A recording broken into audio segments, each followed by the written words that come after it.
ॐ पूर्णमदः पूर्णमिदं पूर्णात् पूर्णमुदच्यते पूर्णस्य पूर्णमादाय पूर्णमेवावशिष्यते। ॐ शान्ति शान्ति शान्तिः। शङ्करं शङ्कराचार्यं केशवं बादरायणं सूत्रभाष्यकृतौ वन्दे भगवन्तौ पुनः पुनः। ईश्वरो गुरुरात्मेति मूर्तिभेदविभागिने व्योमवद्व्याप्तदेहाय दक्षिणामूर्तये नमः। ॐ शान्ति शान्ति शान्ति। आइए श्रीमद् भगवद गीता के द्वितीय अध्याय का 31वां श्लोक। पहले उच्चारण। स्वधर्मपि चावेक्ष्य न विकम्पितुमर्हसि धर्म्याद्युद्धात् श्रेयोऽन्यत् क्षत्रियस्य न विद्यते। स्वधर्मपि चावेक्ष्य न विकम्पितुमर्हसि धर्म्याद्युद्धात् श्रेयोऽन्यत् क्षत्रियस्य न विद्यते। यहाँ तक भगवान आत्मज्ञान का जो विषय था उसको प्रतिपादन किया। अब विचार प्रारंभ करते हैं कि स्वधर्म क्या है। स्वधर्मपि चावेक्ष्य, स्वधर्म का यहाँ से विचार प्रारंभ होता। इसके पहले भगवान ने वासांश जीर्णानि का दृष्टांत दिया था, आत्मा के स्वरूप का प्रतिपादन किया। अब यहाँ बतला रहे कि तुम स्वधर्म का विचार करो तो स्वीय धर्म को देखकर भी तुम्हें चलायमान नहीं होना चाहिए, क्योंकि क्षत्रिय के लिए धर्म युद्ध से दूसरा कुछ श्रेयस्कर नहीं है। क्षत्रिय के लिए धर्म युद्ध अपने लिए भी श्रेयस्कर भी है और शत्रु के लिए भी है,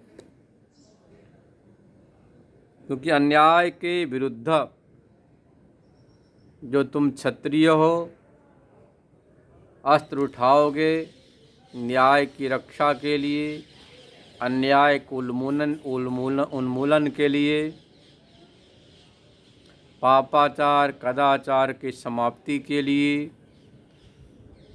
तो तुम्हारे लिए भी यदि विजय हासिल हुआ तो श्रेयस्कर।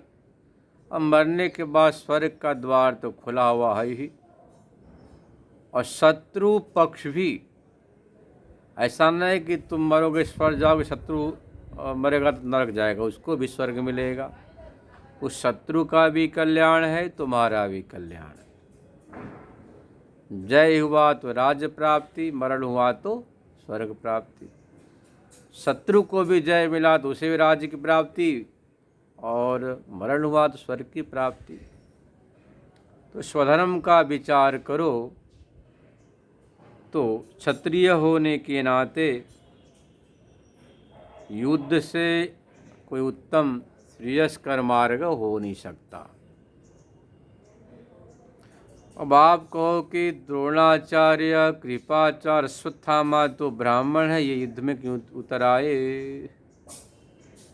तो नारायण ब्राह्मण जरूर हैं, इसमें कोई शक की बात नहीं है, परंतु ब्राह्मण होने पर भी आपद धर्म के कारण से इन्होंने दुर्योधन के अन्न को खाया है, उस ऋण को चुकाने के लिए,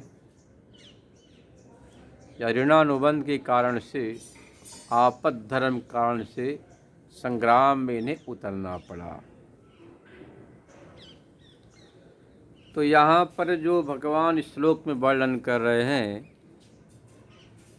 व्यवहारिक धर्म का, इसके पूर्व में भगवान ने स्पष्ट कर दिया कि आत्मज्ञान अधिष्ठान चैतन्य को लेकर होता है, वह विषय समाप्त हुआ। जिस प्रकार से दृष्टांत से समझें तो सूर्य, जो आकाश में भगवान सूर्य हैं, ये तमाम प्रतिबिंबों की अधिष्ठान है।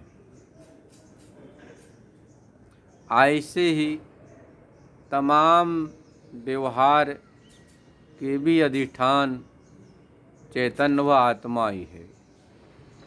उस आत्मा का नाश बिल्कुल नहीं होता, किसी प्रकार से नहीं होता। जो हमारे शरीर का निमित्त जो चैतन्य है, अधिष्ठान चेतन, उसका नाश नहीं होता है। और यह जो प्रतिबिंब जीवात्मा, इसका भी नाश नहीं होता। यह जीवात्मा भी प्रलय पर्यंत स्थायी है, मोक्ष पर्यंत स्थायी है। और शरीर है तो यह तो नाशवान है।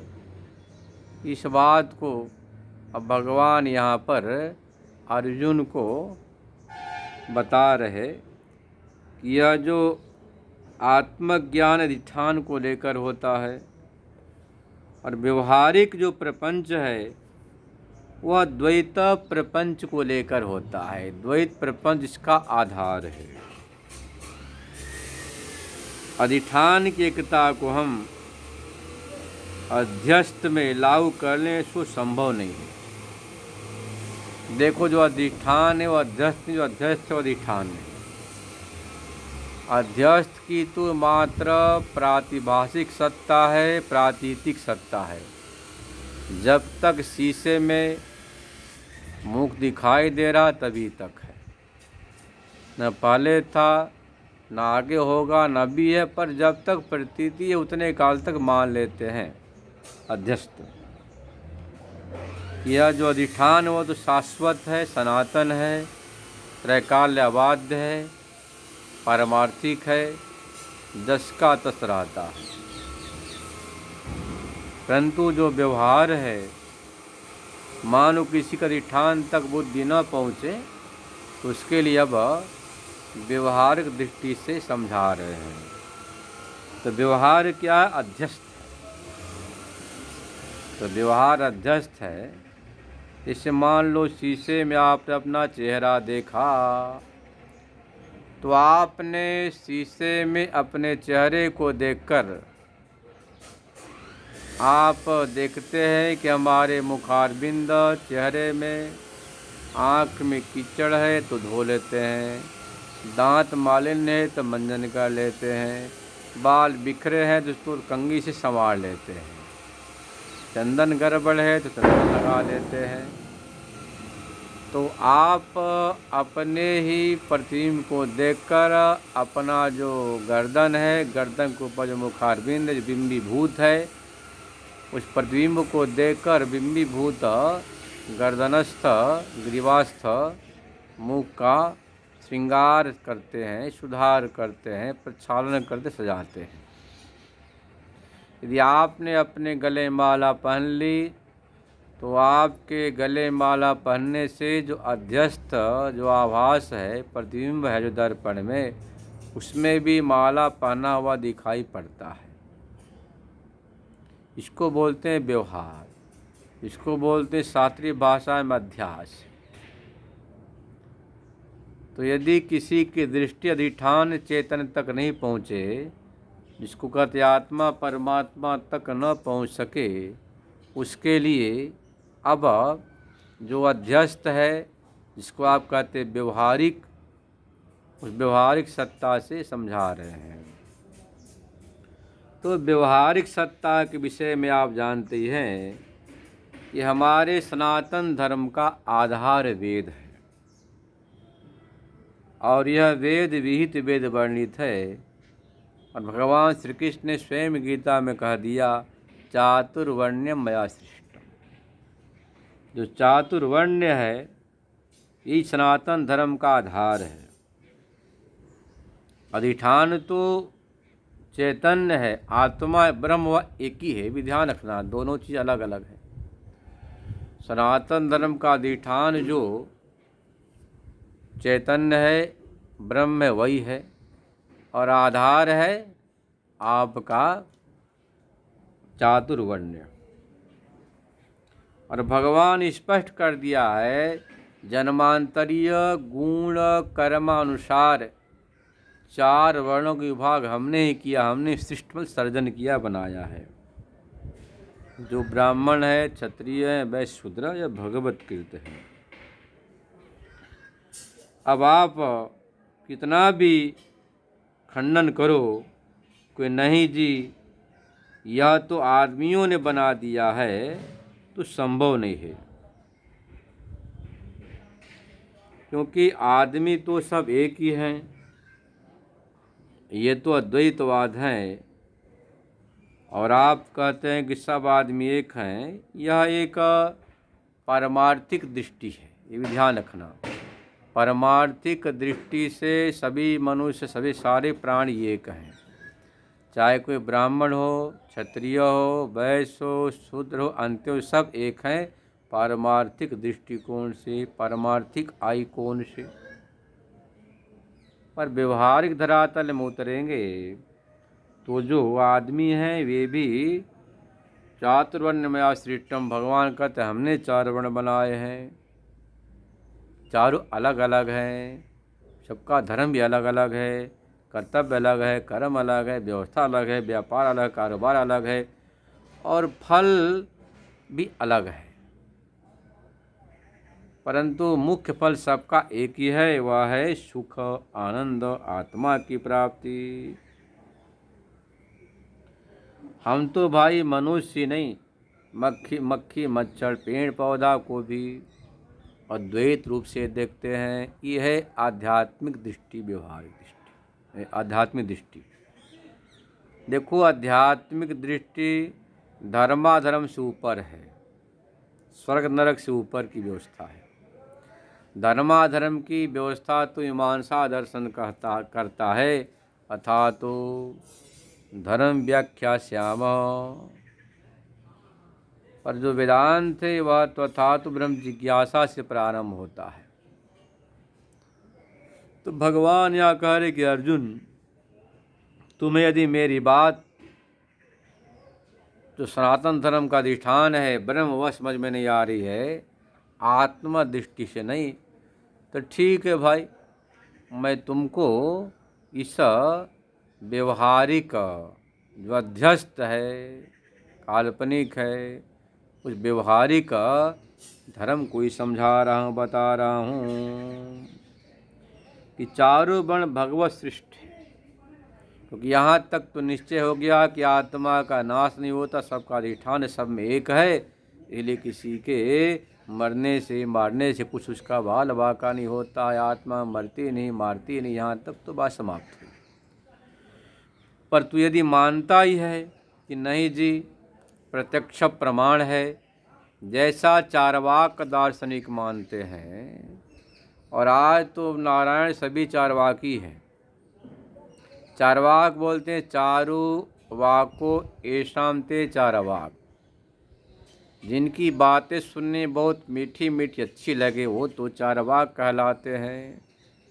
तो नारायण जो चारवाक दार्शनिक है वह सभी हैं आज। उसका आदर्शन है बस यह शरीर ही आत्मा है, देहपात ही मोक्ष है, ऋणम कृत्वा घृतम पिबेत यावद्यम सुखम जीवेत।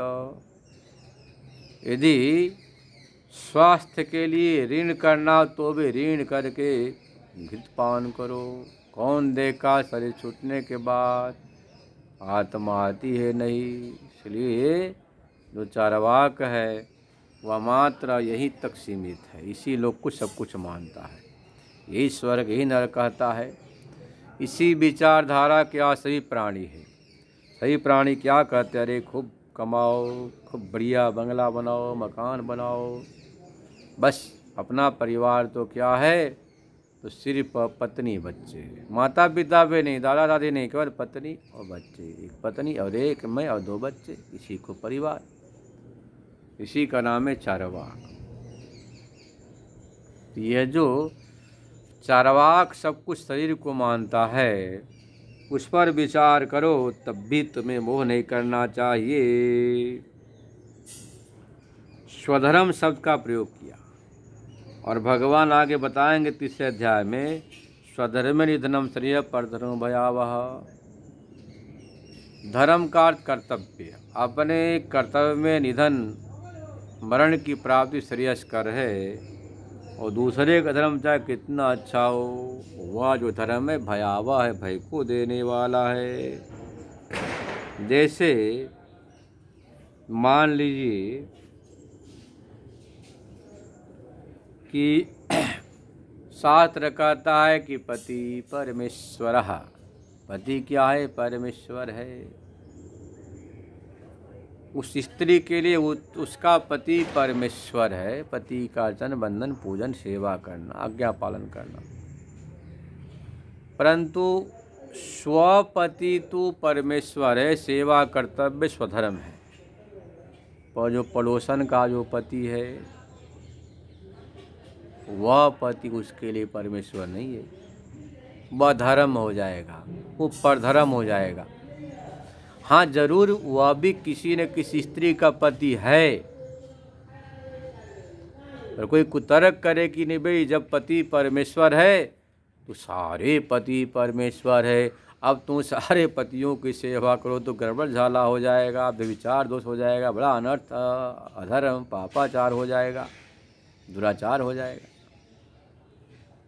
तो स्वधर्म ऐसे ही है जैसे कि पति परायणा स्त्री अपने पति को परमेश्वर मानती है, पर दूसरे पुरुष से द्वेष नहीं करना अच्छी बात है, पर ऐसा नहीं कि अपने पति के समान दूसरे का भी सेवन करना, वो उसके लिए परधर्म हो गया, स्वधर्म नहीं हुआ।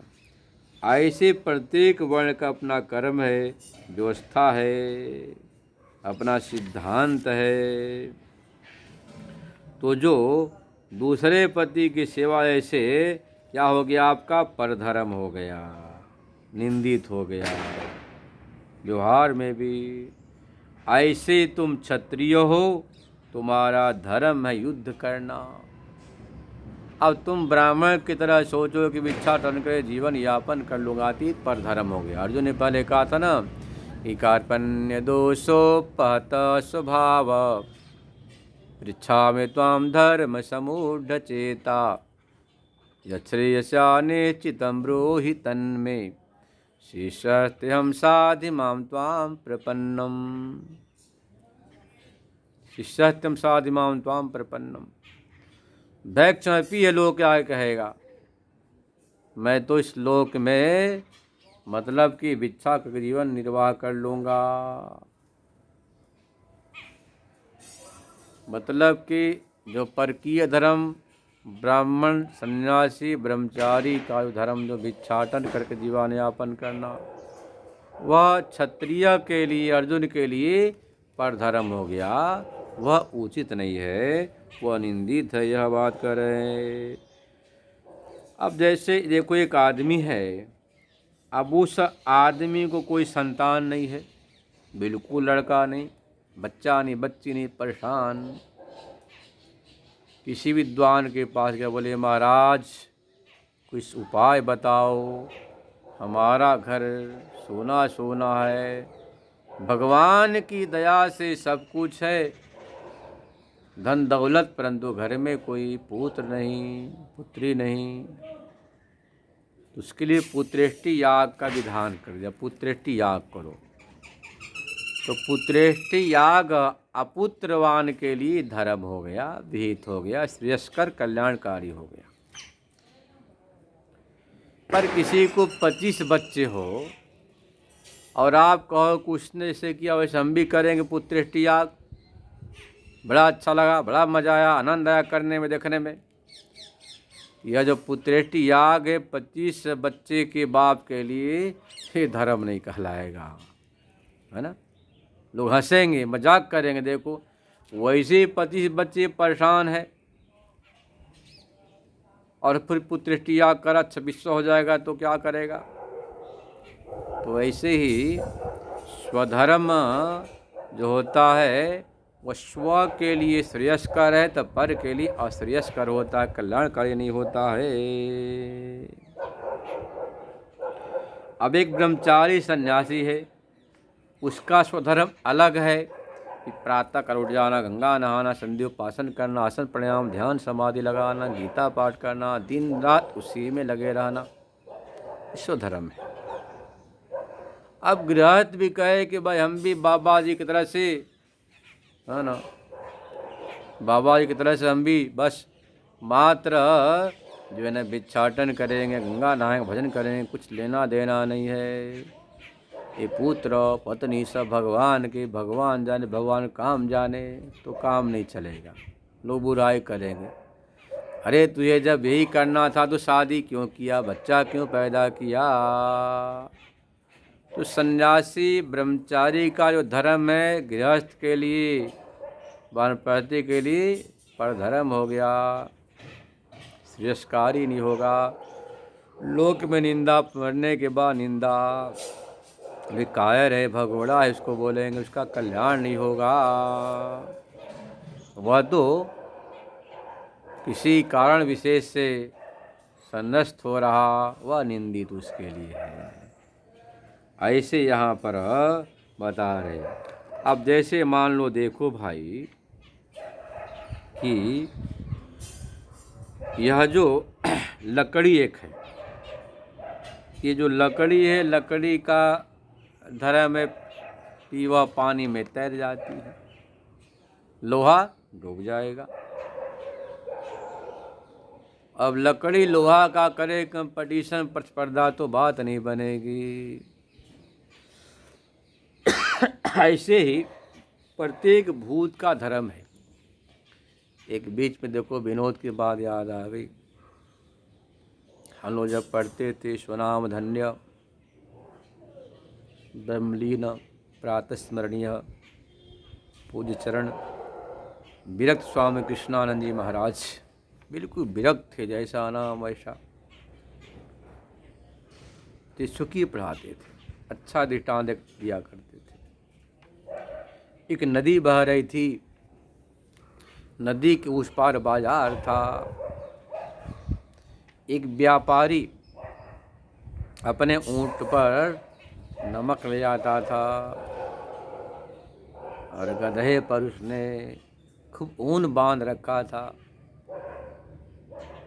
तो ऊंट तेज गति से आगे गया, गर्मी का दिन, नदी में लेट गया, तो नमक जरा बह गया तो हल्का हो गया। तो गधे ने कहा, अरे बड़ी बुद्धिमानी है, इसका जो बोझा था हल्का हो गया, हम भी अपने बोझे को हल्का करने के नदी में लौट जाते हैं। अब ऊंट का नकल किया गधे ने, उसके ऊपर तो कपास बंधा हुआ, रुई, जैसे लेटा कपास रुई में पानी भर गया, अब तो उठ नहीं पाता, नदी में बह गया। तो देखो ऊंट के ऊपर नमक हो तो हल्का हो गया, उसकी बात समझ में आती है। पर ऊंट का नकल यदि करेगा गधे तो क्या हालत हो गई, बह गया, रुई में तो पानी भर जाता है, हल्का नहीं होता। वही यहाँ हो रहा। आज के ज़माने हम भी एक दूसरे की प्रतिस्पर्धा कर रहे हैं, प्रत्येक आदमी प्रतिस्पर्धा कर रहा। अब ब्राह्मण मंदिर में अर्चन बंदन करेगा, वेद पाठ करेगा, तो उसे जो फल मिलेगा वही फल शूद्र अंत्यज मात शिखर के दर्शन से, नाम स्मरण से फल मिल जाता है। पर ब्राह्मण कहता, अरे जी मैं क्यों मंदिर में जाऊं, ठंडे में नहाऊं धोऊं, अर्चन बंदन पूजन करूं, मैंने ठेका थोड़ लिया, मुझे क्या मिलता है, शूद्र जैसे शिखर दर्शन करके नमस्कार कर लेता है, नाम स्मरण कर लेता, तो वैसे हम भी करेंगे। तो ब्राह्मण इस अंतज की स्पर्धा करता है, म्लेच्छों की स्पर्धा कर रहा है, शूद्र की स्पर्धा करके मतलब निठल्ले रूप से नहाना धोना छोड़ दिया, वेद पाठ छोड़ दिया, देवाचरण छोड़ दिया, म्लेच्छों के साथ ही पैंट शर्ट पहनने लग गया और नहाने की जगह जा तेल फुले लगा लिया, बस दूर से नमस्कार कर लिया, बोले भगवान तो सभी जगह है, अंदर बाहर। और शूद्र क्या कहता है, हम तो लोग ब्राह्मण से कम में, हम भी मंदिर में जाएंगे, मंदिर में दर्शन करेंगे। आप आए दिन समाचार सुर्खियों में सुनते हैं कि फला मंदिर में शूद्रों ने धरना दिया, अंत ने स्त्रियों ने कि हम भी मंदिर जाएंगे, हम भी मंदिर जाएंगे, रतन बंद पूजा करेंगे, वेद पाठ करेंगे, वेदाध्ययन करेंगे। तो जो शूद्र हैं, अंत्यज है, म्लेच्छ है, तो स्पर्धा कर रहे ब्राह्मण से, ब्राह्मण स्पर्धा कर रहा शूद्रों से। ये जो है ना परस्पर वर्ण सांकर्य, ये बड़ा भारी अधर्म है एक दूसरे के। आप विचार करो, भगवान ने 5 भूत बनाए, पृथ्वी जल तेज वायु आकाश। तो पृथ्वी का जो काम है, लोहा है वह भारी है, मिट्टी है, ईंट है, भारी है, पानी में डूब जाता है। और जल का जो काम है वह गीला करना, अग्नि काम है जलाना, है ना, हवा काम सुखाना। ये अपने धर्म को कभी छोड़ते नहीं हैं, छोड़े तो बड़ा गड़बड़ झाला हो जाएगा। मान लो जो आग का धर्म गर्म होना है और पानी का धर्म जो ठंडा होना है, और यदि वह ऐसा न होवे, समझे ना, आग गर्म न करे, दूध चढ़ा दो, घी चढ़ा दो, पानी चढ़ा दो, भोजन चढ़ा दो, आग गर्म करे ना, तो आप कितने परेशान होंगे। पानी का में शीतलता देना वह ना हो तो बड़ी परेशानी हो जाएगी।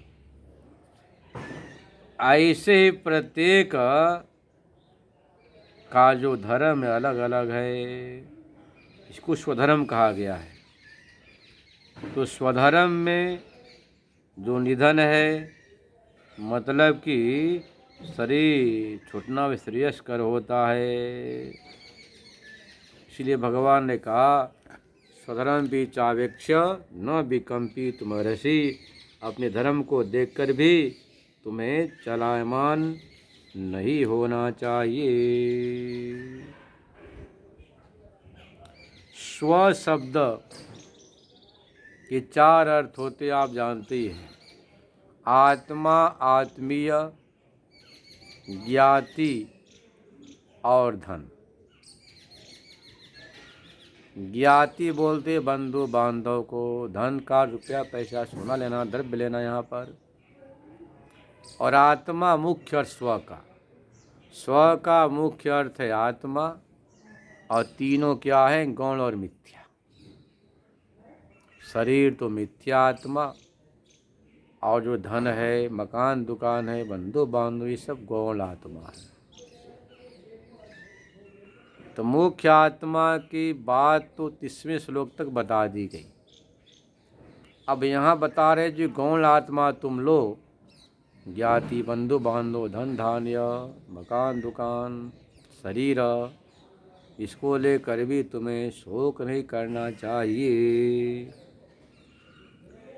क्योंकि तुम वास्तव में सच्चिद आनंद स्वरूप हो। यह तो तुमने श्रवण कर ही लिया, पर स्व कार्य तुम ले रहे हो देहात्म मात्र, वह अर्थ लेने पर भी तुम्हें शोक नहीं करना चाहिए। क्यों शोक नहीं करना चाहिए कि ये जो स्व का जो मुख्य अर्थ आत्मा है, वो तो शाश्वत सनातन पारमार्थिक, उसका नाश नहीं होता है। पर स्व का जो गौण आत्मा है, मिथ्यात्मा है, जो शरीर है, धन धान है, कुटुंब है, बंधु बांधव है, ये तो भाई काल के ग्रास हैं। कालो ही जगत भक्षक, जन्या नाम जनक काल, जगतामाश्रयो मतः। जन्यों का जनक काल है और जगत का ये आश्रय है, जगत का भक्षक है, इसीलिए सब काल के ग्रास, इसलिए तुम्हें शोक नहीं करना चाहिए। यह जगत मिथ्या का, ये बात ध्यान रखना। यह जो मिथ्या है, मिथ्या आत्मा वह है जो सृष्टि के आदि से लेकर जब तक सृष्टि का अंत नहीं होता तब तक रहता है। जब तक सृष्टि प्रारंभ हुई सृष्टि के अंत तक रहता, उसको बोलते मिथ्या आत्मा।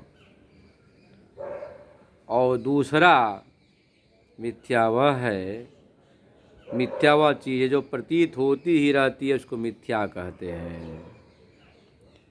मतलब कि जो चीज़ सृष्टि के प्रारंभ में हो और सृष्टि के अंत में समाप्त हो, चाहे मोक्ष से हो चाहे महाप्रलय से हो, समझे ना, चाहे महाप्रलय से हो चाहे मोक्ष से, उसको बोलते मिथ्या। और जो वेदांत प्रतिपाद्य आत्मा है वह मिथ्या नहीं, क्योंकि वह कभी उसका नाश नहीं होता है। जो चीज़ प्रतीत होती रहती है वह मिथ्या है। जैसे कांच में तुमको अपना मुख दिखता है ना, मुख दिखता है। जब तक कांच फूट न जाए तब तक मुख दिखता रहेगा। कांच रहेगा तुम्हारे मुख के सामने, या कांच आने पर दोबारा मुंह दिखेगा, दूसरा तीसरा आने पर मुख दिखाई देगा। तो जब तक यह उपाधि रहेगी तब तक वह दिखेगा। इसको औपाधिक भ्रांति कहते हैं। और दूसरा यह है निरुपाधिक, कि सामने कांच है, आकाश की नीलिमा की प्रतीति हो रही, ये निरुपाधिक ब्रह्म है। आकाश कभी नीला होता नहीं पर भी नीलिमा की प्रतीति। ऐसे जगत कभी हुआ नहीं पर जगत की यह जो प्रतीति है इसको बोलते हैं निरुपाधिक भ्रांति। यह जो भ्रांति है, जन्म से मरण पर्यंत मैं शरीर हूँ, ये जो मैं की भ्रांति है, मैं शरीर हूँ, मैं मर जाऊँगा, तो भाई याद रखो यह शरीर तो एक दिन मिट्टी में मिलना है। तो इसका जो धर्म क्या है कि तुम क्षत्रिय हो, तुम्हारा धर्म युद्ध करना। युद्ध क्षत्रिय का स्वधर्म है, और यदि तुम युद्ध से विमुख हो गए तो यह परधर्म कहा जाएगा। इसीलिए तुम्हें विचार कर लेना चाहिए। गौण आत्मा क्या, यह मैं नहीं हूँ जानते हुए भी आपको पता है कि यह जो पुत्र है पुत्र मैं नहीं हूँ, यह मकान मैं नहीं हूँ, यह धन मैं नहीं हूँ, स्त्री मैं नहीं हूँ। अरे भैया तो कुत्ता में आदमी बुद्धि होती है, कुत्ता मैं नहीं हूँ। लोग कुत्ते को आत्मा मान लेते, कुत्ता कुत्ता पर झगड़ा हो जाता है, किसी के कुत्ता कुत्ता बोल दिया तो झगड़ा। अब तो लोग पढ़ लिख गए, आज से 10-20 साल पहले जो है ना, जो विदेशों में गाड़ियाँ थी उसको यहाँ रखते थे टिंकी पिंकी बिक्की सिक्की डबलू बबलू। वहाँ पर जो है ना विदेशों में कुत्तों के नाम होते हैं, पिंकी है ना, सिंकी, डबलू बबलू है ना, बिक्की सिक्की, ये नाम रखते थे बच्चों के, पप्पू सप्पू। हाँ, तो वहाँ जो कुत्ते बिल्ली के नाम यहाँ रखने लग गए, तब पढ़ लिख के नाम रखना बंद कर दिए। कि आपको पता है कि यह मैं नहीं हूँ, फिर भी आप कहते हैं ये पुत्र नहीं मेरी आत्मा ही है, मेरी पत्नी नहीं मेरी आत्मा है, ये मकान ही मेरा आत्मा है। इसको गौण आत्मा कहते हैं। जहाँ पर दोनों का भेद स्पष्ट है फिर भी आत्मीय बुद्धि हो तो उसको गौणात्मा कहते हैं। इसमें जैसे मैं इस मकान का मालिक हूँ, मकान बेच दिया तो मकान का मालिक अब मैं नहीं रहा, नया मकान लिया तो मैं मालिक हो गया, उसमें आत्मीय बुद्धि हो गई। इसको बोलते गौण आत्मा। ये जो गौण आत्मा मिथ्यात्मा को विचार करो तो भी तुम्हें शोक नहीं करना चाहिए। शोक करना यह ज्ञानी का काम है, इसलिए तुम्हें शोक को छोड़ करके बिल्कुल अपने धर्म में प्रतिष्ठित हो जाना चाहिए। तुम क्षत्रिय हो, तुम्हारा धर्म है युद्ध करना। यह क्षत्रिय कोई मनुष्यों से बनाया हुआ धर्म नहीं। जिस वर्ण में जन्म लिए हो वहाँ तुमसे जन्म से अभी तक ये शिक्षा दी गई, अन्याय अधर्म के विरुद्ध हथियार उठाना, समाज की रक्षा करना, सुरक्षा देना तुम्हारा काम है। अब मान लो कुंभ मेला है और कोई कुंभ मेले का अध्यक्ष शूद्र है सफाई विभाग का, और वो कहे महाराज सारी दुनिया नहा रही इसलिए मैं भी गंगा नहाऊंगा, अच्छी बात नहाओ। और सारे जो यहाँ के कर्मचारी है सेवा दल वह कुंभ मेले में अपना काम छोड़कर नहाने चले जाए तो जो गंदगी होगी हमारी फिर जिम्मेदार कौन? तो उसका धर्म सेवा है। जो दूसरे के नहाने से पुण्य होता उसे मात्र सेवा से पुण्य मिल जाता है। तो यहाँ पर भी तुम्हारा धर्म है क्षत्रिय होने के नाते कि तुम्हें युद्ध करना चाहिए। इसलिए भगवान ने कह दिया कि अपने धर्म को देखकर भी तुम्हें विचार कर लेना चाहिए कि तुम्हारा कर्तव्य क्या है, कर्तव्य क्या है। भगवान यह भी कह दिया था सुख दुखे समय कृत्वा लाभा लाभो जयाजयो ततो युद्धा युद्धस्व नैवं पापमवाप्स्यसि। सुख दुख जय पराजय लाभ अलाभ दोनों में समान भाव रहते हुए तुम्हें युद्ध के लिए प्रयास करना चाहिए।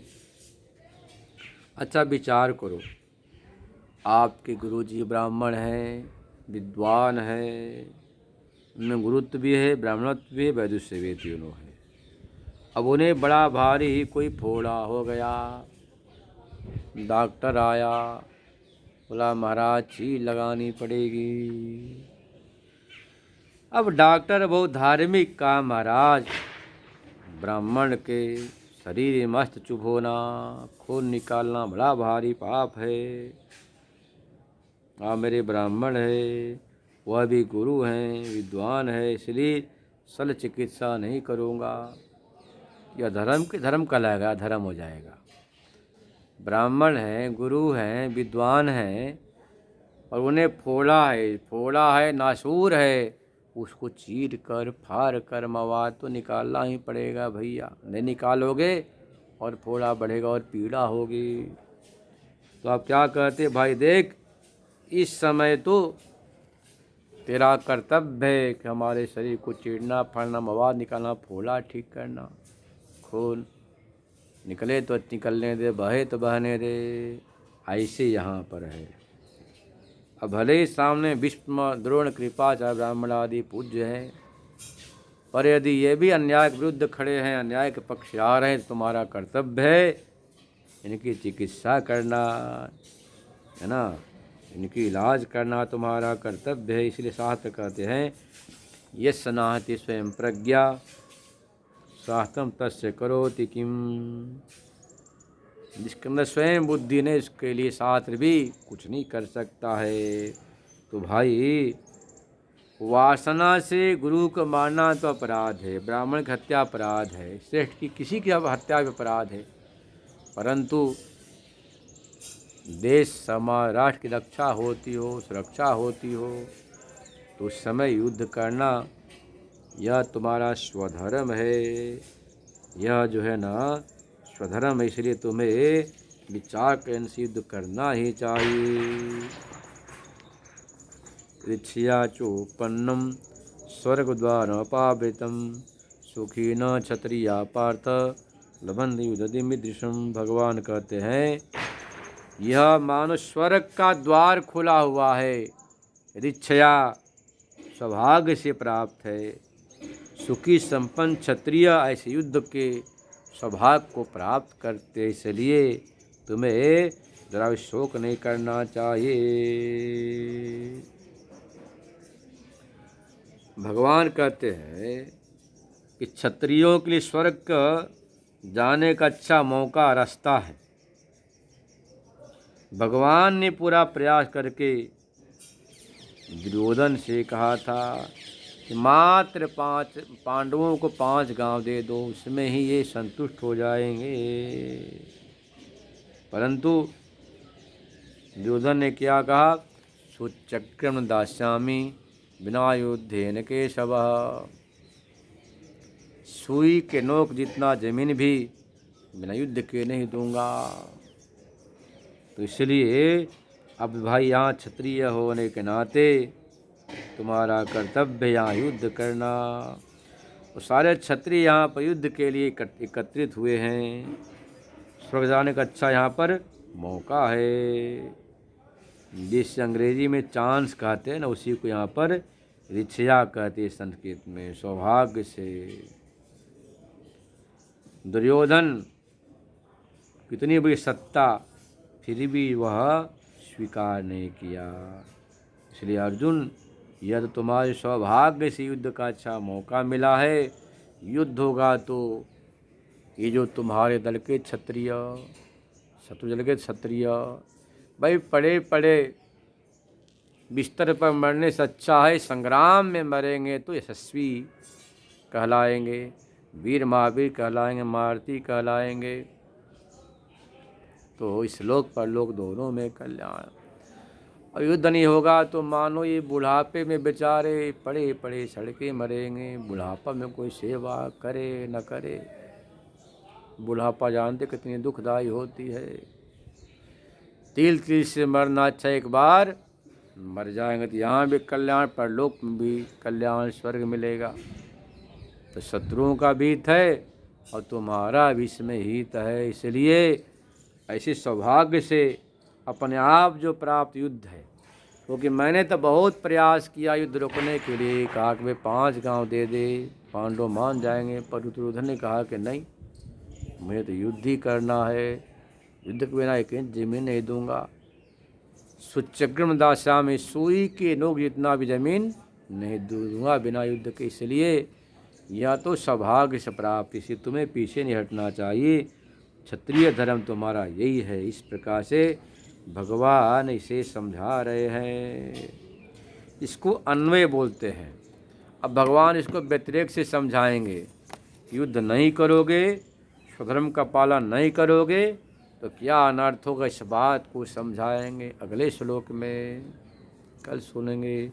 ओम पूर्णमदः पूर्णमिदं पूर्णात् पूर्णमुदच्यते पूर्णस्य पूर्णमादाय पूर्णमेवावशिष्यते। ओम शांति शांति शांति।